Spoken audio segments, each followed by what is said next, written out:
So over the past few topics, we've been exploring the ego as an operating system, how the ego wants us to survive and in so doing creates a series of coping mechanisms around our base fears. These can be strengths and weaknesses.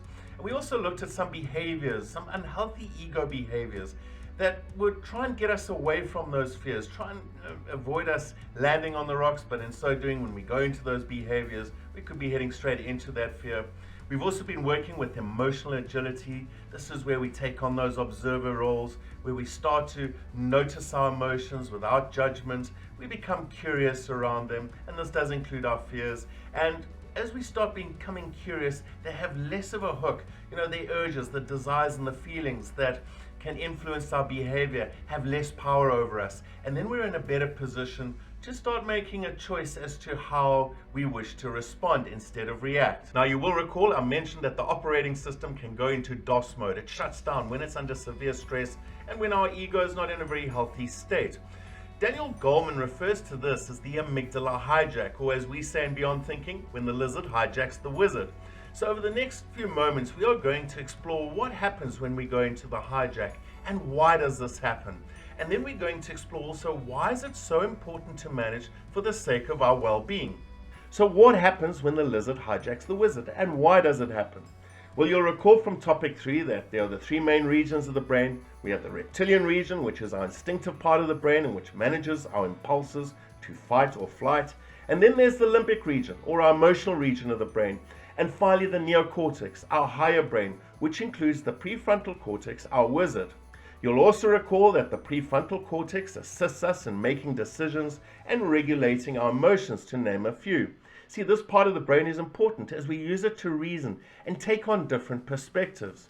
And don't forget, information is being processed by the subconscious at high speed, which is received through our senses, namely our sight, sound, taste, smell, and touch. We're talking 400 billion bits per second traveling at 160,000 kilometers per hour.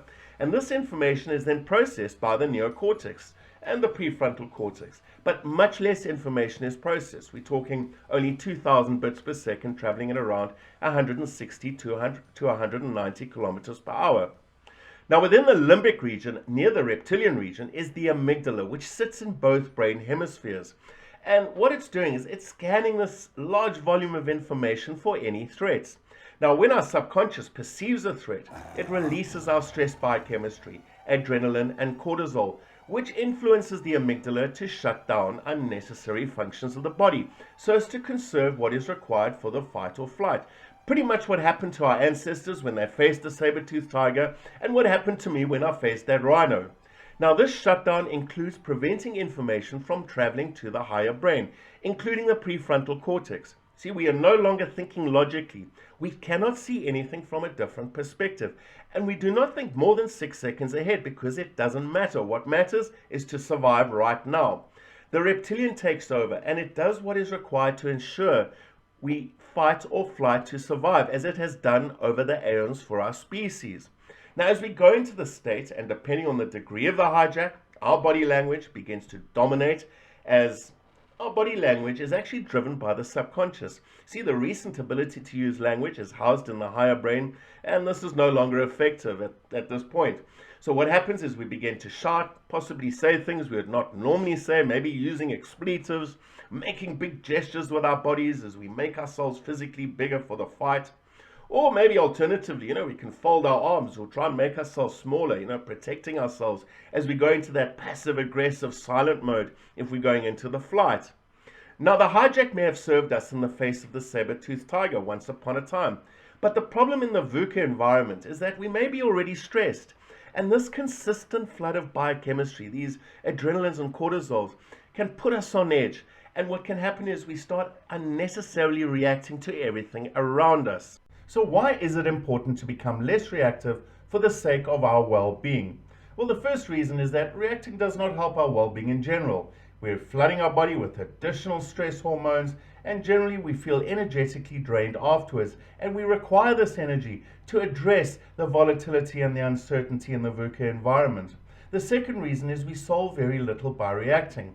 In the first scenario, if we can do something about whatever is upsetting us and it needs to be addressed, well then we should rather do it from a clear and open mind. Now when we react to a situation instead of responding, we may end up damaging relationships, and this could have serious consequences. Now this regret and remorse we feel later does not contribute to our well-being, and again wastes energy in trying to mend what we broke. Now conversely, if we cannot do anything about whatever is upsetting us and it's out of our control, well, isn't this futile? Isn't this just another waste of energy? And finally, well, we might be reacting to a perceived threat that is not actually there because we have only a fraction of the information and not the whole story. You see, our amygdala, our subconscious, can make mistakes because so much information is coming through and so much gets left out at this high speed. So we can end up making judgments that are not necessarily true.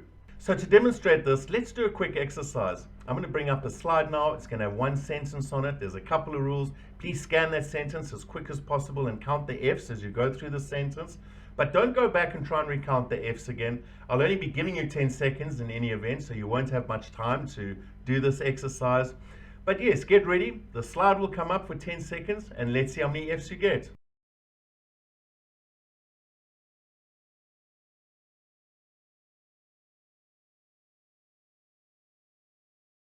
So how many F's did you count? Well, there are 8 F's, and if you got them all, well done. But like me, when I first did this, you may have missed out a few. Now, the F's that are most commonly left out are the F's in of, and why is this? Well, the subconscious does not work with spelling or letters. That's a higher brain function. It works with sounds. And if you say of out loud, what does the F sound like? Well, it sounds like a V. So our subconscious does not see those F's.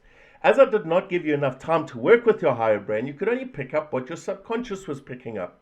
Now, of course, if you went back and counted again and again, they would materialize as you use your higher brain functions and more information comes through. So you can see we may react on what we think is all the information, but we don't have all the information, and we jump to conclusions, possibly making some big mistakes in the process. Let's look at an example. When someone we care about does not respond to our messages in time, or when we think they should have responded to us by, we may come up with some assumptions as to why they have not responded accordingly.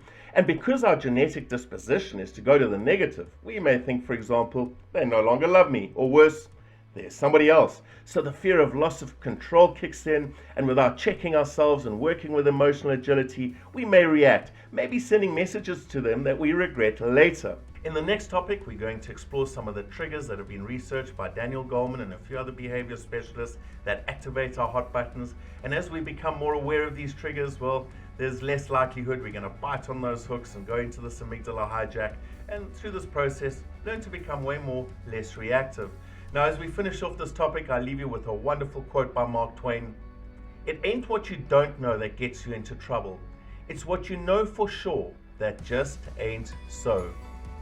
So I'll see you in the next topic, and until then, take care and stay aware.